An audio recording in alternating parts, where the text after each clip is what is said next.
L'affaire Big Malion est au centre de l'actualité judiciaire. Vous le savez, au début du mois de septembre, le parquet a requis le renvoi devant un tribunal correctionnel des 14 personnes mises en examen, dont un certain Nicolas Sarkozy. Il est notamment question de financement illégal de campagne présidentielle. C'était en 2012. L'affaire Big Malion est donc de fait au cœur de la campagne présidentielle, puisque l'ancien chef de l'État souhaite devenir le candidat de la droite pour 2017. Ce dossier va-t-il peser lourd dans les semaines à venir ? Dans un instant, vous entendrez un témoignage clé, celui de Franck Attal, l'ancien patron de la branche événementielle du groupe Big Malion. Mais d'abord, Envoyé spécial vous offre une révision express de la législation sur le financement des campagnes électorales, parce que quelques chiffres valent parfois mieux que de grandes phrases. C'est le data d'Envoyé.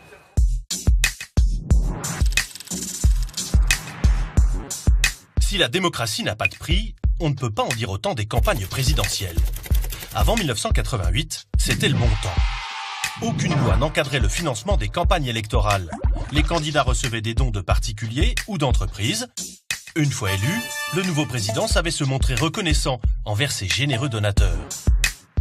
Autorisation administrative ou contrat public, souvent accordés en toute impunité. Ben oui, c'était le bon temps. L'espoir au cœur et puis la fleur aux dents, c'était le bon temps. Désormais, les dons d'entreprises privées sont interdits. Le financement est encadré par la loi. Le candidat peut engager son propre argent ou l'emprunter auprès d'une banque. Il peut recevoir des dons de particuliers dans la limite de 4 600 € par personne, plus des dons illimités de partis politiques. Il suffit de respecter ces règles pour être un candidat modèle. Évidemment, on ne les croit pas sur parole. J'ai un amant pour le jour et un mari pour la nuit. J'ai un amant pour l'amour et un mari pour la vie. Les candidats doivent dorénavant justifier leurs recettes et leurs dépenses auprès de la Commission nationale des comptes de campagne. Une autorité administrative indépendante chargée justement de contrôler ces comptes. Elle s'assure aussi que personne n'a dépassé le plafond des dépenses fixé par la loi. En 2017, un candidat présent au premier tour ne pourra dépenser plus de 16 851 000 €. Quant aux deux finalistes du second tour de la présidentielle, ce sera 22 509 000 € maximum. Sinon, c'est la double peine pour le candidat. L'État ne remboursera pas ses frais de campagne et il devra verser au Trésor public l'équivalent du montant dépassé. C'est comme ça, c'est la loi.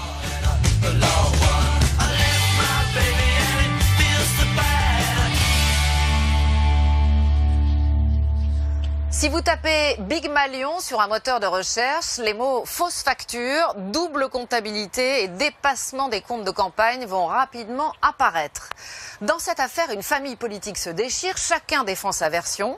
Et depuis peu, on sent clairement la tension monter parce que Nicolas Sarkozy a décidé de se représenter. Sa candidature peut-elle être menacée par le calendrier judiciaire ? Ce soir, un homme a décidé de s'exprimer pour la première fois. Il s'appelle Franck Attal. Vous ne le connaissez pas. Regardez, on le voit sur cette image. C'est lui qui organisait les meetings de Nicolas Sarkozy en 2012. Il était aux côtés du président candidat. Ce n'est pas un politique, c'est un homme de terrain qui a vu fonctionner le système de l'intérieur.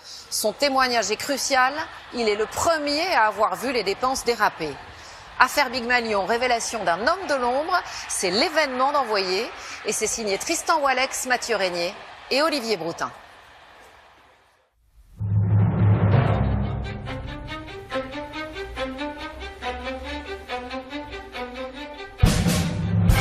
Dans ce dossier, depuis le début et encore aujourd'hui, on est finalement très peu à dire la vérité, à dire la totalité de la vérité. C'était un habitué des coulisses. Il dit sortir de l'ombre pour tout révéler.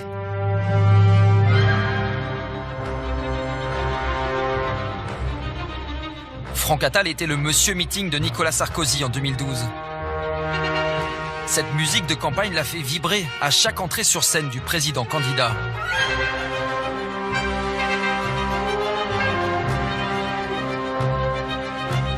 Cette mélodie, elle me rappelle une campagne qui a été la genèse d'une séquence de vie très difficile pour moi. Aujourd'hui, ça me rappelle d'affreux souvenirs.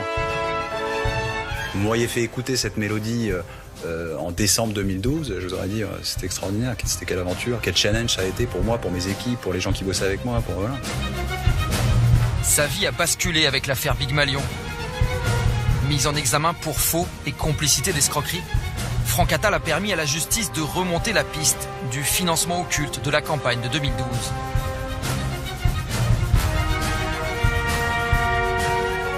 C'est moi qui les organisais physiquement, ces meetings. C'est moi qui achetais les prestations chez les sous-traitants. J'étais physiquement sur les sites. Après 2 ans et demi d'instruction, etc., on continue à dire où est passé l'argent, alors que l'argent, on sait exactement où il est passé, et il a exclusivement servi au financement de la campagne présidentielle. Un témoignage explosif pour l'ancien président. Dans le bureau du juge, en audition, Nicolas Sarkozy l'a violemment attaqué.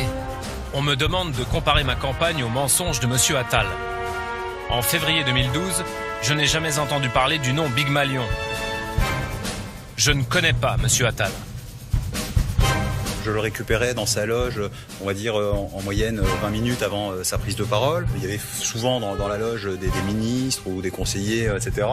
Et plus d'une fois, il m'a pris à partie en disant voilà, vous connaissez Franck Attal, c'est celui qui appuie sur le bouton. Si lui il n'est pas là, s'il appuie pas, rien ne se passe, rien ne s'allume, etc.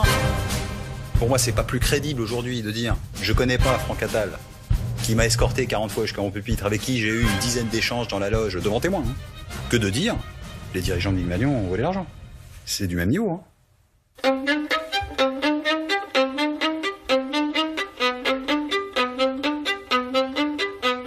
Seul, l'homme de terrain a décidé d'entamer le bras de fer, de raconter ses 80 jours d'une campagne folle, 2 mois et demi au cœur d'une machine à recueillir des suffrages à tout prix.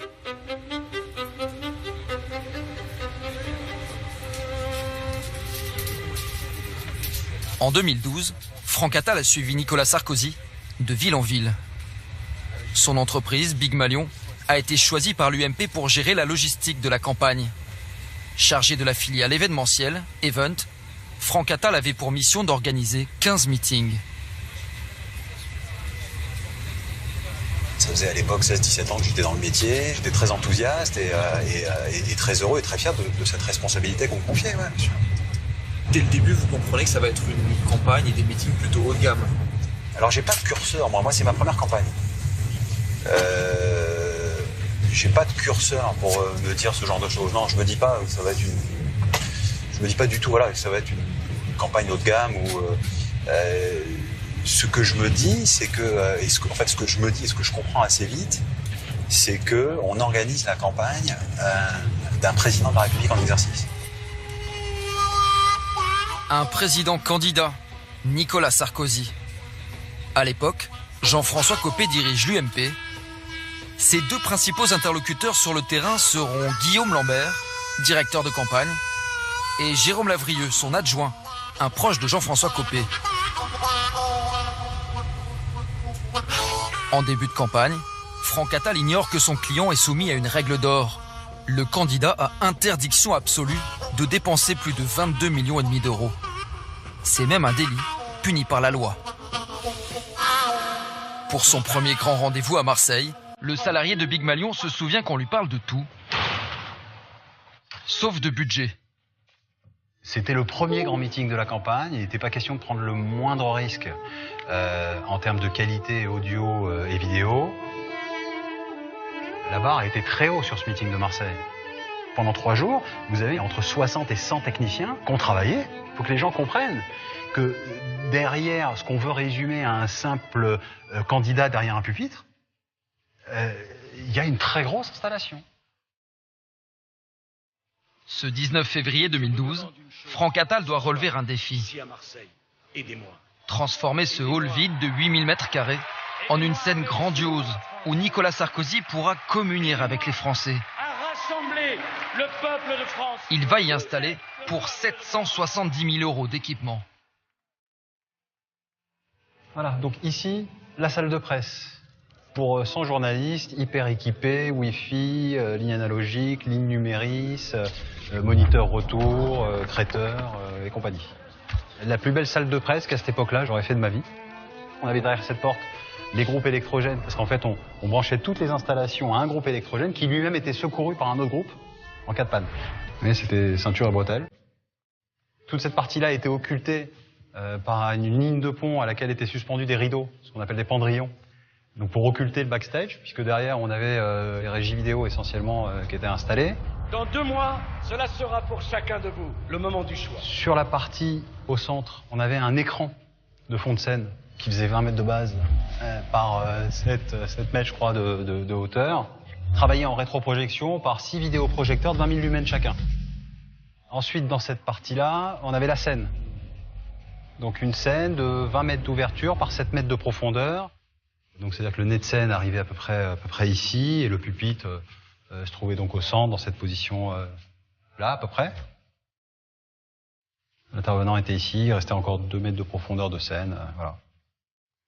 Ensuite, il y avait la partie salle, dans laquelle on avait, je crois, dans mon souvenir, en tout et pour tout, 8000 places assises, qui devaient se diviser en deux à raison de 4000 places en gradin et 4000 chaises au sol. Et ce qui était totalement nouveau, c'est qu'on éclairait les gens en salle. On avait 4 lignes de pont en salle, sur toute la longueur, sur lesquelles étaient accrochées des lumières. Il fallait qu'on ait un rendu de la salle, en termes de luminosité, presque équivalent à la partie scénique. C'est-à-dire que vous avez des images de la salle qui sont extraordinaires, où vous discernez le visage des gens, où vous avez un éclat des couleurs, je pense au drapeau bleu, blanc, rouge, qui est au-dessus de la normale. Pourquoi ? Parce qu'on a sur ces parties-là un éclairage qui est dédié. Jusqu'au dernier rang, les supporters marseillais de Nicolas Sarkozy sont sous le feu des projecteurs. Au rythme de la symphonie composée pour l'occasion, dans une salle survoltée, le président candidat rayonne et crève l'écran bien au-delà de Marseille. Car les images du meeting sont fournies clé en main et en direct à toutes les chaînes qui en prennent plein la vue. Apparemment, l'ambiance est effectivement en train de monter derrière vous. Là, on voit que ces images sont particulièrement bien faites. Elles suggèrent en effet la puissance. L'image paraît donner encore plus de grandeur à l'ensemble de ce dispositif. Avec son show remarqué, Franck Attal pensait avoir satisfait son client. Mais en coulisses, juste après, il va vite comprendre qu'il n'est pas du tout à la hauteur. Je vois bien qu'il y a des mines qui n'ont pas l'air très satisfaites. Voilà, donc moi je suis même plutôt agacé à un moment donné. Je me disais que techniquement tout avait bien marché et que la réalisation sur Marseille était plutôt propre. Mais finalement, pour mes interlocuteurs, c'était un meeting point qui aurait pu se passer beaucoup mieux que ça. De retour de Marseille, dans le jet présidentiel, l'équipe du candidat débriefe le meeting. Des images rares, filmées par une amie de Carla Bruni. Les conseillers du président décident de monter en gamme. Garde la même équipe, on met un réalisateur, un bon réalisateur, je te 3 noms, et puis surtout, tout de suite on embraye sur le 11 mars. De nouvelles exigences, aussitôt appliquées. Franck Attal devra travailler avec un grand réalisateur de télévision. Une connaissance du président, habitué aux sommets internationaux. On se voit très vite. Il me dit oui, écoute, tu sais, moi j'ai l'habitude, ces gens-là, faut les filmer un peu particulièrement, etc.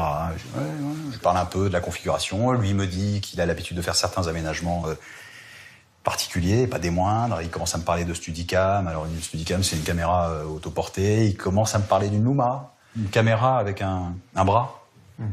Qui peut aller de 6 à 9, 12 mètres, etc., qui permet de prendre des plans de très haut et qui permet d'optimiser justement ce rendu de salle pleine, etc., et puis aussi des champs très intéressants du candidat. La caméra grue, 14 515 € par meeting. Le réalisateur, 5 382 €. Sans compter son assistance à script, autant de factures supplémentaires aux frais du candidat. Dès les meetings suivants, les mouvements de caméra sont maîtrisés, les travelling soignés. Franck Attal déploie des moyens dignes du cinéma. Pourtant, au même moment, on lui demande de serrer son budget. C'est là qu'on a un problème, nous. C'est qu'on est dans une séquence où on nous dit bon, la réalisation ça va pas, ok, on va trouver. Et on vous dit attention les coûts, j'ai ok, on va supprimer le fond vidéo. Moi j'appelle mes prestats, je leur dis écoutez, il faut revoir là tout, il faut réduire, mais on me dit attention, hein, l'image, hein. Il nous faut du top, hein. Donc le directeur photo, faut le garder, hein.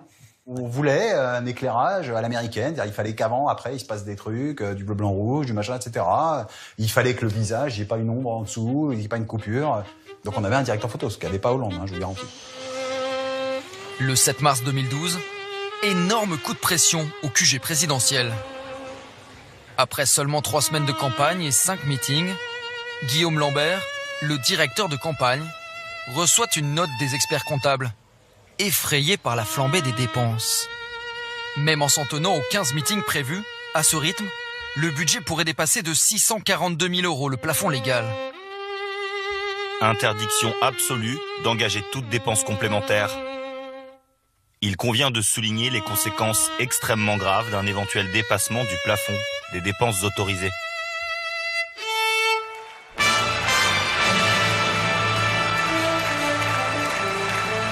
« 11 mars 2012, 4 jours seulement après l'alerte. » Vous aviez conscience que vous faisiez le plus gros meeting ?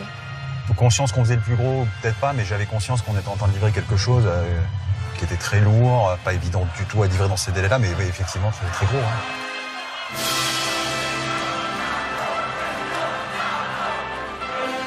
On a livré quelque chose avec un niveau de qualité extrêmement poussé qui imposait des matériels et des moyens humains très importants. C'était effectivement très lourd et de fait coûteux. Villepinte, plus qu'un meeting, une super production. 70 000 militants électrisés, un écran hors norme de 120 mètres de long, une scène de rockstar avec invités vedettes et chauffeurs de salle. Pour écraser la concurrence, Nicolas Sarkozy se pose en chef d'État et affiche sa puissance. Nous n'avons pas peur car nous sentons fort. Voilà la réalité du message aujourd'hui de Villepinte.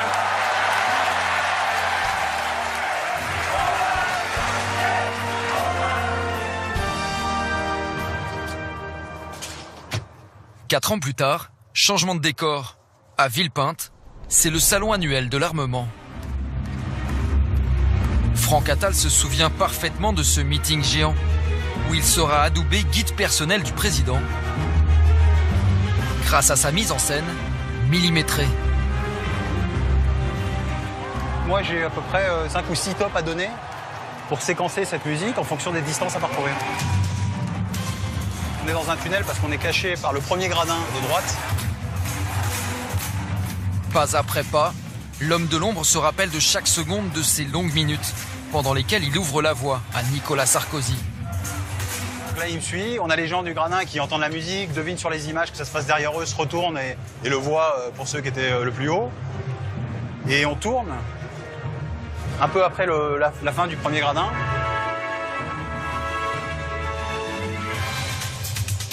On rentre dans l'espace éclairé. Et c'est là que moi, je dois tenir compte d'un ralentissement de la fréquence de mon pas, parce qu'il va serrer des poignées de main, s'arrêter avec les gens, etc. Jusqu'à l'élection, Franck Attal sera l'un des rares autorisés à accompagner le candidat sur scène. Après la déception du début de campagne, le voici enfin en pleine confiance avec le président. Je suis 5 mètres devant, il m'a identifié comme étant le repère. Donc quand je continue à avancer, il continue à serrer des poignets, mais il reste à courte distance et il tient mon rythme. Et comme ça avait été défini en amont, je l'amène vers la première pente de la Seine.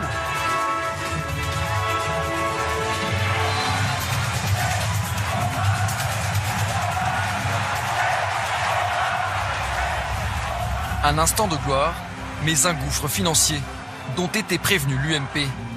Comme le prouve ce mail envoyé par Franck Attal 2 jours avant. Un devis à 5 619 405 €, le quart de ce qu'un candidat a le droit de dépenser sur toute une campagne, dilapidé en une seule soirée. À cette époque-là, j'étais loin de penser qu'il y avait des problèmes de budget, de paiement, de plafond de campagne, etc. C'était pas mon rôle de leur dire, mais attendez là, machin, mais à un moment donné, mais pas que moi, mes directeurs de production, ils pourraient vous le dire, à un moment donné, même si on nous a dit vous livrez, on reposait la question, quoi. On reposait la question, parce que pour nous, c'est quand même, c'était conséquent. Et là, on dit, non, mais il faut le faire. Bon, après, je suis plus dans la boucle. Au lendemain de Villepinte, le 12 mars, Guillaume Lambert assure avoir prévenu Nicolas Sarkozy en personne de la situation critique de son compte. L'ancien président, lui, affirme n'en avoir aucun souvenir. Ce jour-là, sont publiés d'autres chiffres bien plus réconfortants. Pour la première fois, je vous le disais, un sondage place Nicolas Sarkozy devant François Hollande au premier tour. 24 heures après Villepinte, c'est l'effet meeting. Il y a un sondage ? Entre des comptes qui virent au rouge et la sirène des sondages, Nicolas Sarkozy semble faire un choix. Dans un mail daté du 19 mars, son équipe acte la volonté du président d'aller encore plus loin. Une réunion publique par jour. Premier concerné. Bonjour, ravi de vous accueillir. Jérôme Lavrieux, directeur adjoint de la campagne, chargé des meetings. À l'entendre, un simple exécutant.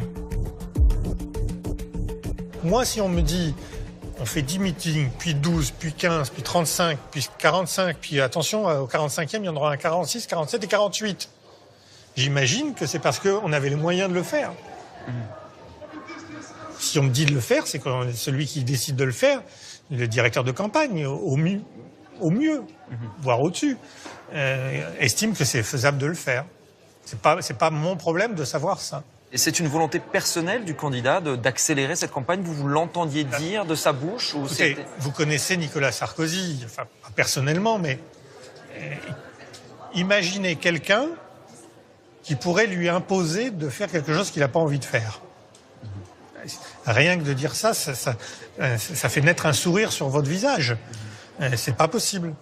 Donc c'est pas son directeur de campagne qui lui dit il faut faire un meeting aujourd'hui, demain, après-demain, après-demain. Mes chers amis.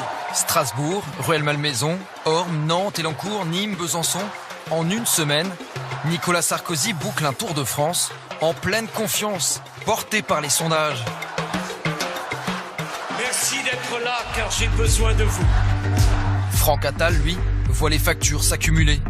Il faut payer ses fournisseurs, mais il n'a toujours pas touché un centime de l'équipe de campagne. Elle lui doit déjà pas loin de 10 millions d'euros. Fin mars, quand Franck Attal réclame son dû, il est convoqué à l'UMP, dans le bureau de Jérôme Lavrieux. Le directeur adjoint de la campagne lui aurait alors proposé une combine à peine croyable. Jérôme Lavrieux me dit, écoute, on a un sujet, voilà, on a dépensé beaucoup d'argent, on a fait beaucoup de meetings, plus que de prévu, et on a un plafond dans les comptes de campagne qui va être très vite atteint, et donc on ne va pas pouvoir continuer comme ça. Donc moi, au début, je ne comprends pas, je dis, oui, mais donc faut arrêter les meetings ou... Et là, la discussion, non, on va pas arrêter, il faut qu'on continue, on peut pas, il faut faire des meetings, c'est important, etc. Donc vous allez vous déplacer la facturation. Et là, sincèrement, je comprends pas au début, je vais c'est-à-dire déplacer la facturation. Et il dit, vous nous livrez les meetings dans les formats habituels et il y aura une partie de la facturation liée au meeting que vous allez facturer à l'UMP. Et du coup, ça nous permettra de tenir la ligne du compte de campagne. Vous réalisez que c'est grave ou pas dès le début? Je réalise que la demande est folle et grave. C'est-à-dire, j'ai une sensation qui me dit, t'es piégé. Pourquoi exactement, je sais pas bien. Mais je sens qu'il y a un problème grave qui va commencer.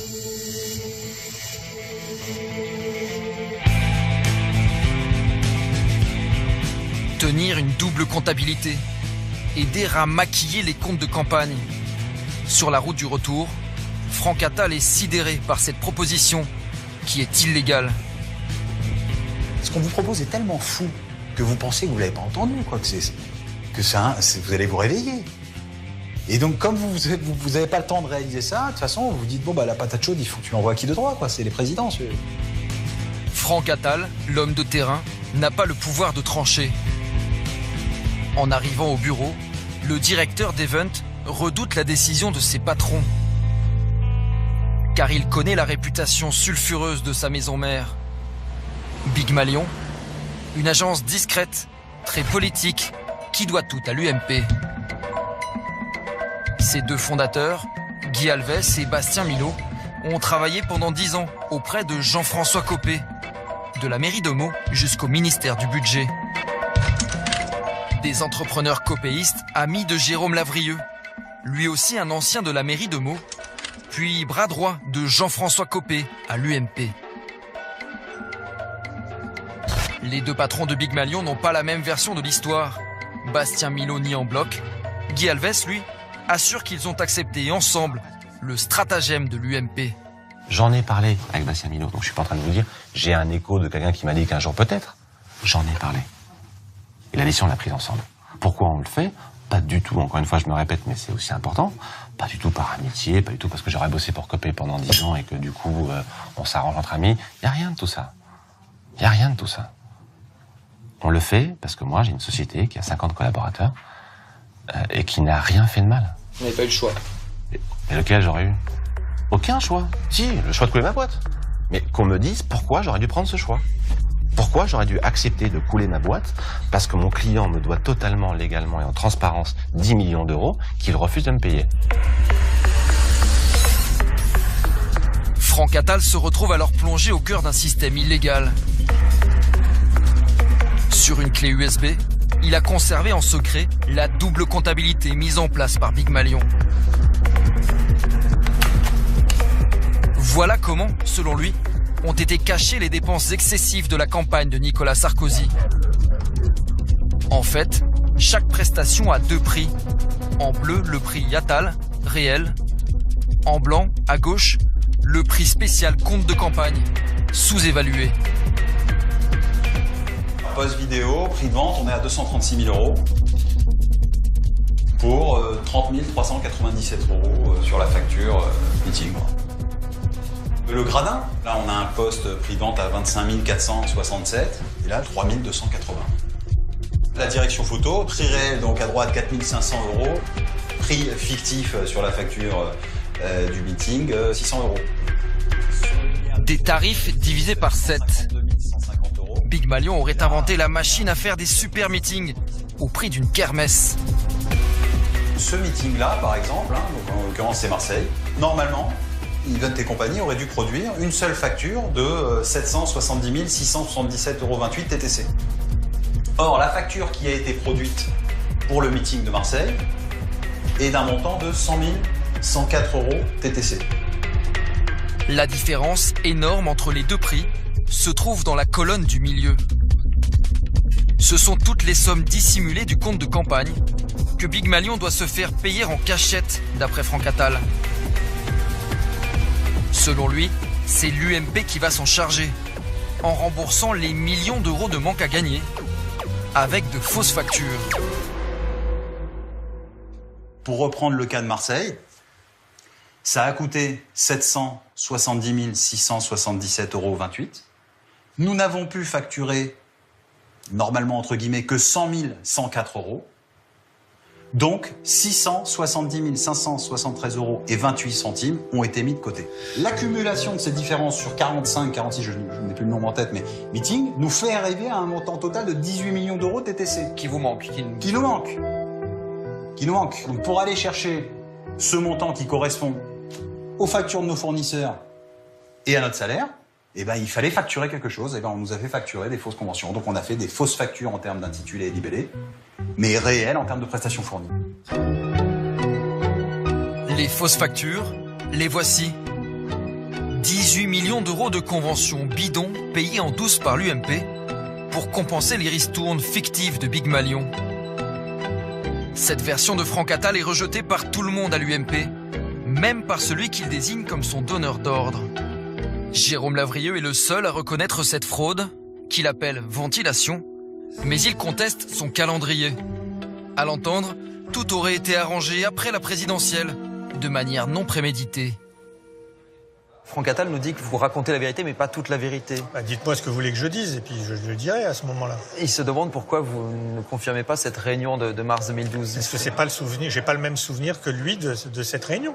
C'est qu'après la fin de la campagne qui a été mise en œuvre et une ventilation différente. Mais alors pourquoi Franck Attal nous dit ça et pourquoi dès mars 2012, Event et Big Malion commencent cette double facturation? Moi, j'ai pas connaissance qu'ils aient commencé dès mars 2012. C'est impossible de faire ça dès mars 2012. Sur mars 2012, on ne sait pas qu'il y aura 48 meetings.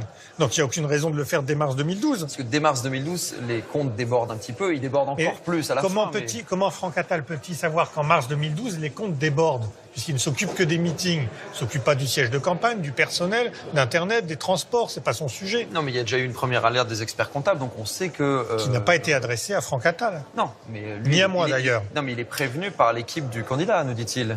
Il est prévenu par l'UMP et par vous-même du fait que cette campagne est en train de coûter trop cher. À moi, le passage au concret de la ventilation, je n'en ai connaissance qu'après le 6 mai 2012. Voilà. Dès le 29 mars 2012, pourtant, le système semble bien en place. Comme le montre ce document, Jérôme Lavrieux a signé ce jour-là un engagement de dépenses de 2,1 millions d'euros de l'UMP vers Big Malion. Le paiement de 11 conventions qui n'ont jamais eu lieu, mais ont coûté très cher. Une fausse réunion sur la justice à 197 000 euros. Une autre sur les valeurs à 196 000 euros. Ou encore une sur les ultramarins de l'Hexagone au même tarif. 3 fausses factures qui pourraient permettre de rembourser à Big Malion les 670 000 euros non déclarés d'un meeting comme Marseille. Dès le milieu de la campagne, cette double facturation aurait ainsi permis le financement occulte de tous les meetings présidentiels, en toute connaissance de cause. Pendant que tout ça se passe, on a livré 2 meetings 3 jours avant et on en a 2 ou 3 à livrer après. Moi, à mon niveau, ma vie n'a pas changé au niveau opérationnel, la réalité des opérations. Je répondais à une demande, je livrais, je faisais ma balance et j'envoyais au service comptable qui gérait ces aspects-là.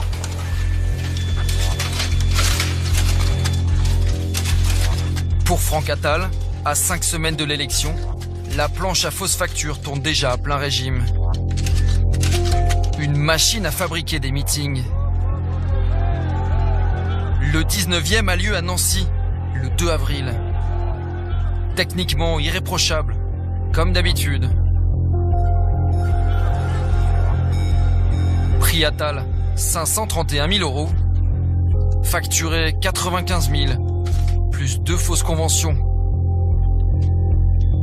Le QG de campagne en demande toujours plus. On touchait pas terre, mais quand je vous dis moi, mes sous-traitants aussi, je veux dire, ça n'arrêtait pas. C'était un flux régulier qui pouvait s'accélérer, se ralentir, et puis avec des épisodes comiques, c'est-à-dire que... Tiens, il y a un épisode qui était rigolo, qui n'a pas été très évoqué, c'est le meeting de la Réunion. C'est à quelques kilomètres quand même. Vous avez déjà fait les retours journée pour la Réunion? Ça marche. Vous partez le soir de Paris, vous arrivez le matin, vous faites votre journée, vous avez un vol le soir, vous rentrez. Donc la mission, c'était de repérer 2 lieux. Il y avait le parc Expo qui se trouve au nord de l'île, et il y avait le sud, qui était un terrain vague. Je parle avec Guillaume Lambert, et il dit, bon alors, je lui dis, écoutez, c'est assez simple, il y a le parc des Expos, qui est bien, il est couvert, ça va être plutôt pratique, etc. Et il y a l'aéroport, mais c'est un terrain vague, il n'y a rien, et s'il se met à pleuvoir... Non, mais apparemment, les élus locaux nous disent que la mobilisation sera plus forte dans le sud. En plus, on sait que Hollande va faire son meeting à la Réunion, pas d'expo, donc il faut prendre le terrain vague. Pas de chance. Hein. Je dis, ok, on va prendre le terrain vague. Et alors là, quand je vous dis un terrain vague.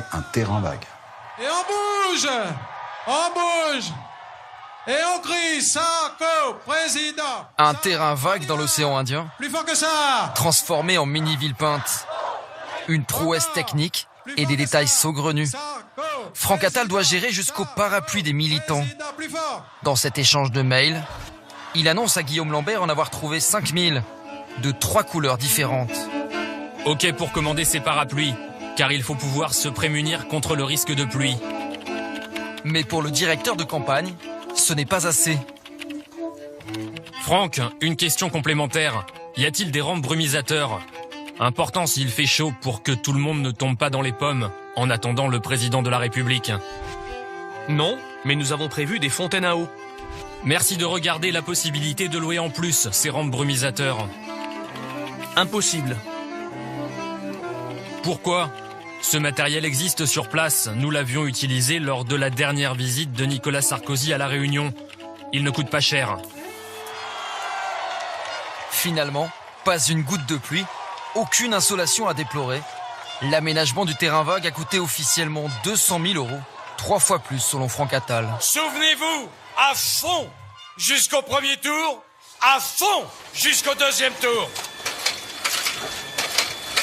Après le premier tour, le 26 avril, nouvelle panique au QG de campagne.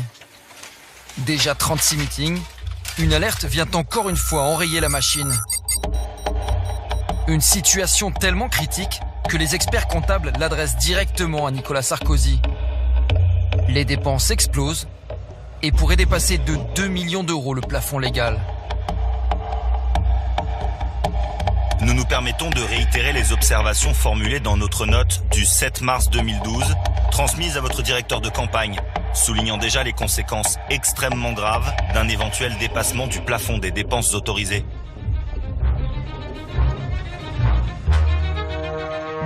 Le lendemain, encore une alerte. Cette fois de la directrice financière de l'UMP. Le parti a déjà payé 15 millions d'euros de convention à Big Malion. Le parti est ruiné. Si rien n'est fait pour débloquer cette situation, l'UMP sera en défaut de paiement à partir de ce lundi 30 avril. Cette note est destinée à Jean-François Copé, alors secrétaire général de l'UMP. Aujourd'hui, il reconnaît avoir eu connaissance de cette alerte, mais à l'entendre, ces problèmes d'argent n'avaient rien à voir avec les dépenses de campagne. On est entre les deux tours des présidentielles, donc cette note elle est circonstanciée. Les banquiers entre les deux tours ayant eu des doutes sérieux sur la capacité de Nicolas Sarkozy de gagner, et comme il faisait les avances, on dit ah bah oui mais ça veut dire que si vous perdez vous aurez moins de recettes l'année prochaine. Un temps inquiété, Jean-François Copé s'estime totalement blanchi par la justice, qui ne l'a pas mis en examen. Bien que patron de l'UMP, il assure ne s'être douté de rien et n'avoir pas vu les millions d'euros de fausses conventions Big Malion sortir des caisses de son propre parti. Le budget de 2012, par exemple, on voit que vous prévoyez sur l'année 100 000 € de conventions, et puis finalement, il y en a 23 290 546, soit plus de 23 000% d'augmentation. Ça vous choque pas? Mais c'est pas ça, c'est fallait-il que je le sache, que je le vois. Les choses, encore une fois, ne m'ont jamais été présentées comme cela. Vous ne les voyez pas passer en tant que secrétaire général de l'UMP, c'est le document comptable et... Encore une fois, je le répète, il est évident que si on m'avait alerté en me disant voilà, on a l'intention de faire prendre en charge par le parti les dépenses excédentaires de la campagne présidentielle et que je l'avais su, j'aurais immédiatement dit non. Mais il faut bien comprendre que moi, en tant que secrétaire général, je ne voyais pas un chèque, je ne voyais pas une facture, pas du tout, je ne m'occupais pas de ça. Un secrétaire général bien éloigné des questions d'argent. Pourtant, le lendemain de l'alerte à l'UMP, son propre directeur de cabinet, Jérôme Lavrieux, écrit un SMS troublant à Guillaume Lambert. Évoquant les coûts du meeting de Toulouse, il conclut par « Nous n'avons plus d'argent. Jean-François Copé en a parlé au président de la République. » Il veut dire quoi ce SMS? Mais je sais rien, moi je suis ni l'auteur ni le destinataire de ce SMS. Mais donc, ça m'est très difficile. A priori, vous avez parlé argent avec Sarkozy à l'époque? Mais non. Et il veut dire quoi ce SMS du coup? Bah écoutez, je pense qu'il a dû... Enfin, à vrai dire, j'en sais rien, parce que je suis pas l'auteur. Donc c'est vraiment quelque chose qu'il faut que vous voyez avec... que vous interrogiez Jérôme Lavrieux, parce que moi, je peux pas vous le dire, je n'en sais rien. Je pensais que si j'avais eu un grand secret extrêmement important comme ça, j'aurais envoyé un SMS à Guillaume Lambert pour lui dire attention... non mais,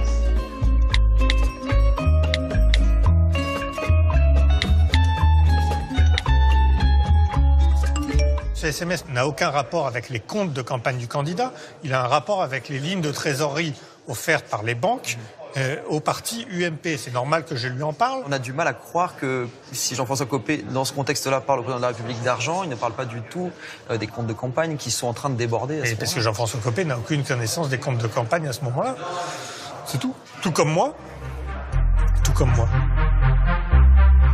Au courant de rien, officiellement. En coulisses, pourtant, selon Franck Attal, c'est bien le stratagème proposé par Jérôme Lavrieux qui, au même moment, aurait financé les 900 000 € de l'incroyable meeting de Toulouse. Je salue Toulouse, je salue Orléans, je salue Lyon. Un multiplex, 7 meetings simultanés dans 7 villes de France. Je salue Limoges. Du jamais vu en politique. Je vous attends, peuple de France. Le 1er mai, sur la place du Trocadéro, je parlerai à vous devant une marée de drapeaux tricolores.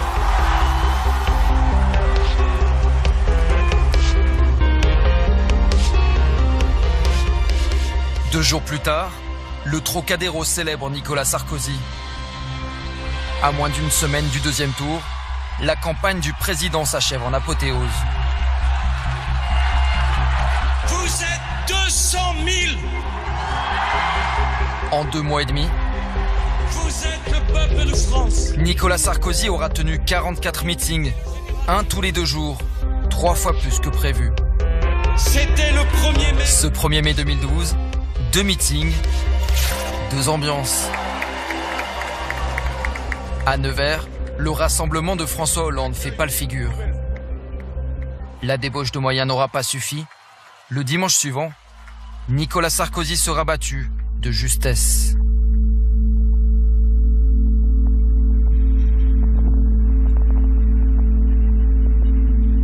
Quatre ans après, Franck Attal se sent seul et lâché par tous.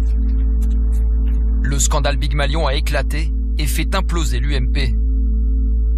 Alors que les politiques nient, l'homme de terrain est l'un des rares à assumer le système de double facturation. En 2012, pourtant, il avait l'impression que ce n'était un secret pour personne dans l'état-major du parti.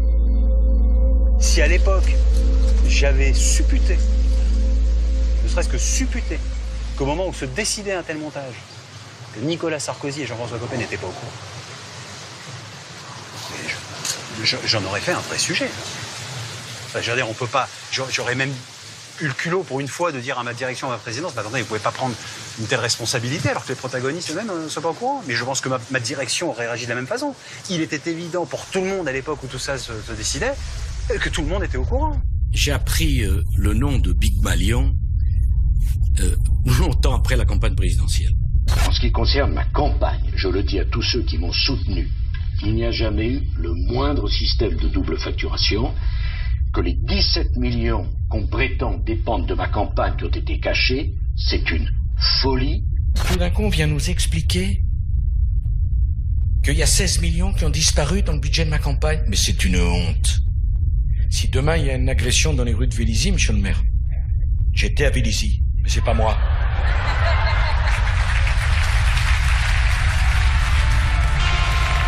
Version contre version. Celui qui se laissait guider sur scène par Franck Attal soutient aujourd'hui qu'il ne le connaît pas. On s'est croisés 45 fois sur les meetings. Il m'a suivi 45 fois pas à pas pour retrouver son pupitre. Il m'a appelé une trentaine de fois pour s'assurer que celui qui appuyait sur le bouton était physiquement là et pouvoir se détendre. Mais en 2016, il ne me connaît pas. Dans le bureau du juge, Nicolas Sarkozy va encore plus loin. Sur procès-verbal, il cite son nom à 34 reprises et laisse entendre que Franck Attal aurait empoché les 18 millions d'euros de fausses factures. Quelles sont les prestations extraordinaires que M. Attal a données? Il faut que M. Attal soit plus précis. 22 millions supplémentaires, cela doit se voir. Je conteste formellement toute idée d'emballement dans le rythme de ma campagne. Je n'ai pas fait plus ou moins qu'un autre candidat. On a Attal qui est pris la main dans le sac avec des fausses factures. Où est passé cet argent? J'affirme qu'il n'est pas passé dans ma campagne.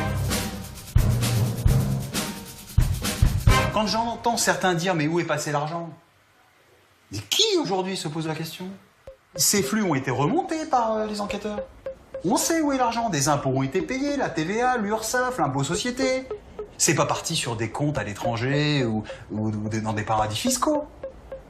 Franck Attal, aujourd'hui, il a pas 5 bateaux, 5 Ferrari. Enfin, je veux dire, il faut arrêter avec ça. Après la campagne, Franck Attal a touché 600 000 euros de dividendes, de façon tout à fait légale. Rien dans l'instruction n'a poussé la justice à enquêter plus avant sur son patrimoine.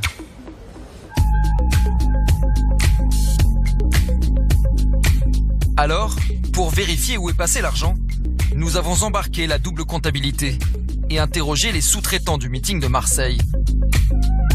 Près d'Angers, Alcor, une PME de location de gradins. Le directeur, Sébastien Adjé, se souvient bien de cette requête de 2012. La demande, elle n'était pas très compliquée. Elle était sur une capacité d'environ 900 places d'un gradin habillé. Propre. Habillé, c'est-à-dire quoi ? Habillé, c'est-à-dire moquetté, avec les côtés avec du tissu, habillé de tissu. Pour ces 806 places de gradin avec moquette, transportées jusqu'à Marseille, Franck Attal assure que le vrai tarif était de 25 400 €. Dans les comptes de campagne, Nicolas Sarkozy, lui, a déclaré 3 280 €. 3 280 €. Est-ce que ça vous paraît possible? Non. Parce que c'est pas les prix du marché. D'accord. Donc là, ça, c'est la facture officielle. Et Franck Attal, lui, nous dit que la bonne facture, c'est la facture bleue. Donc, je ne sais pas si vous pouvez nous la lire. Il y a même le nom donc, de la société.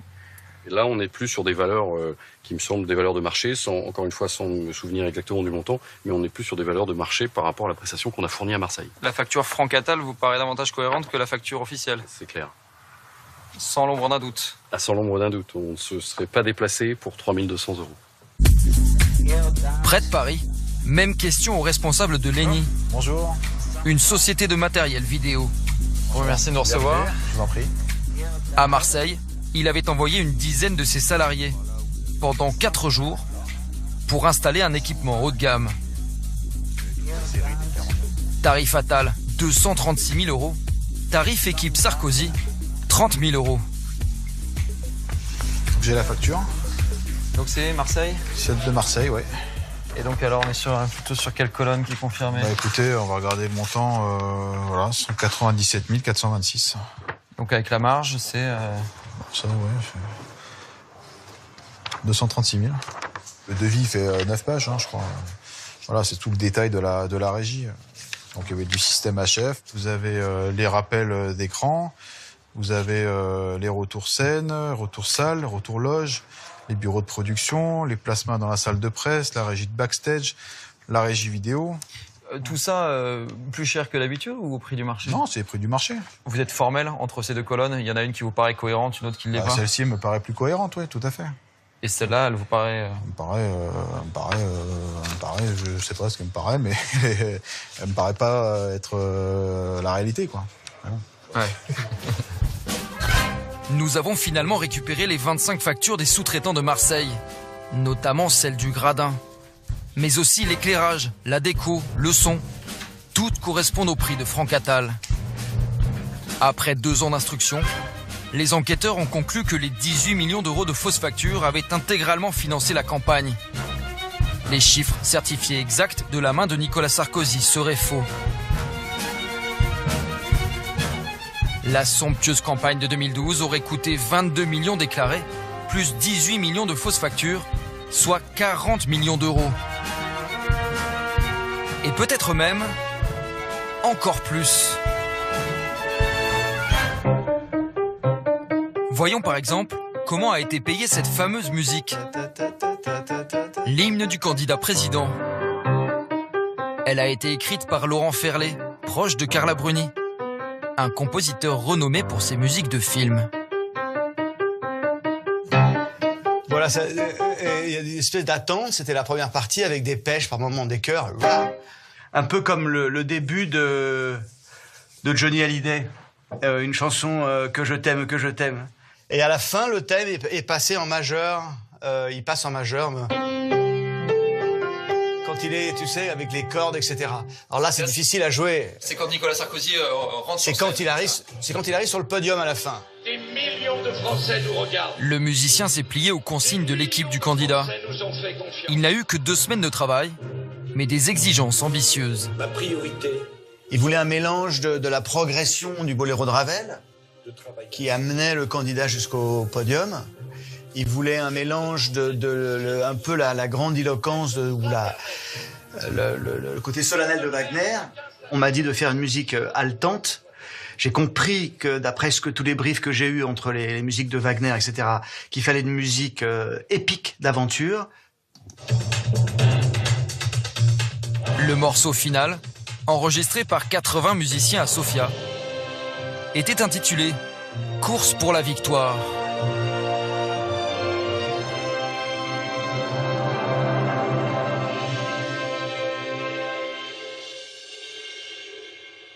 Ça faisait presque 5 ans que je l'avais pas entendu, en fait. C'est drôle de le réécouter maintenant.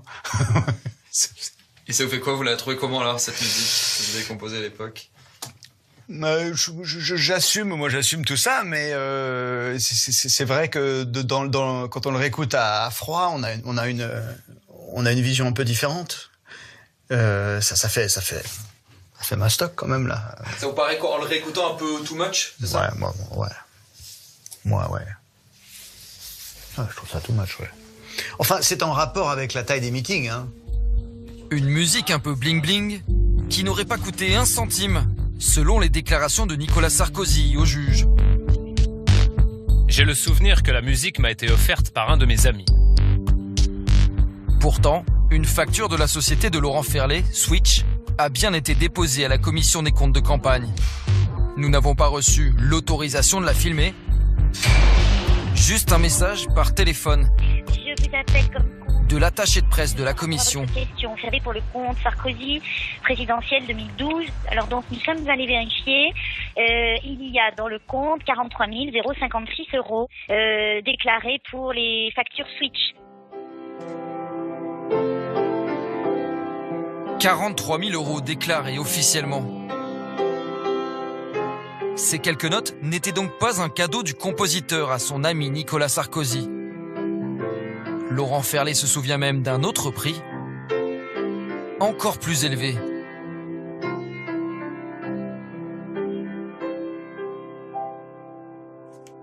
Je crois que c'était 86 000. 86 000 Parce que je crois que c'est 43 000 qu'il y a dans de déclarer à la commission des comptes de campagne. Ah bon? Non, je crois que c'était 86 000. Il me semble. Je veux pas foutre la merde. Non, je crois que c'est 43 000 qui a été déclaré. Non, je crois que c'est plus. Bah, elle a coûté 72... Ils ont payé 72 000 €. Hors taxe. Donc 86 000. Ouais. Mais ils ont donc déclaré, divisé par 2 et déclaré que la moitié à la commission. J'ai jamais été au courant.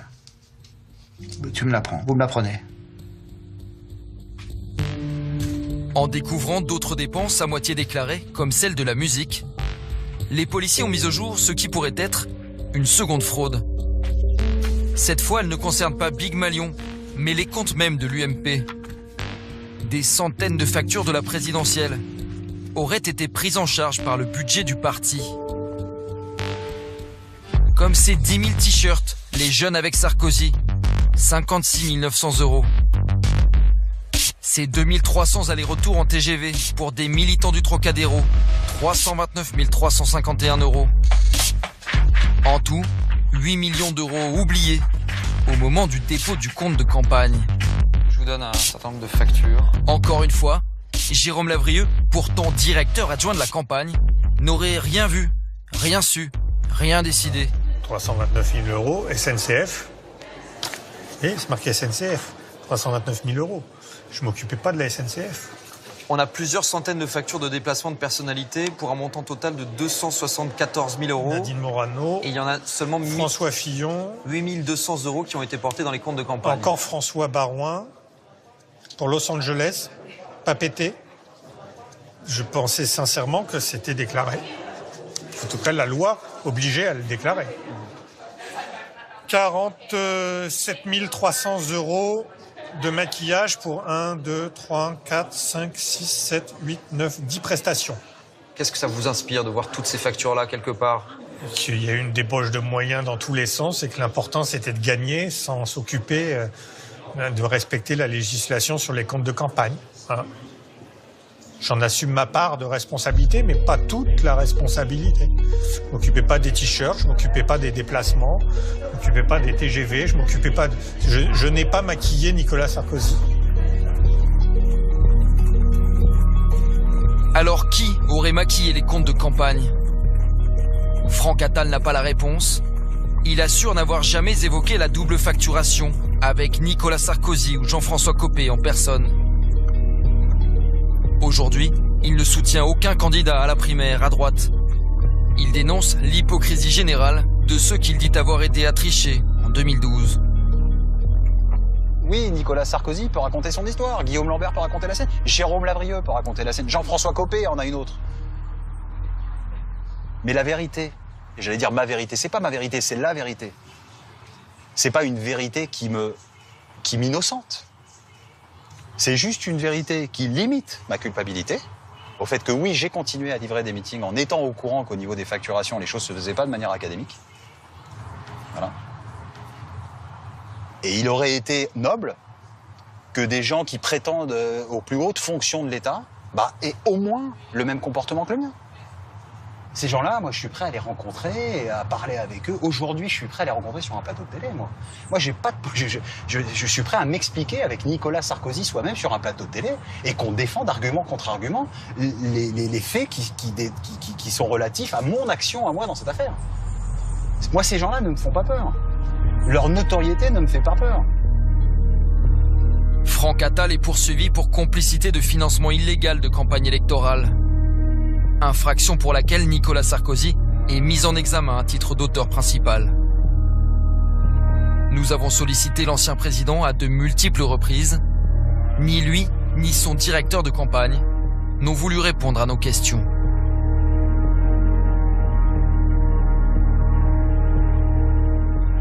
Bien sûr, nous avons demandé à Nicolas Sarkozy, à ses proches et à son avocate de réagir aux propos de Franck Attal, mais aucun d'entre eux n'a souhaité s'exprimer, dont acte.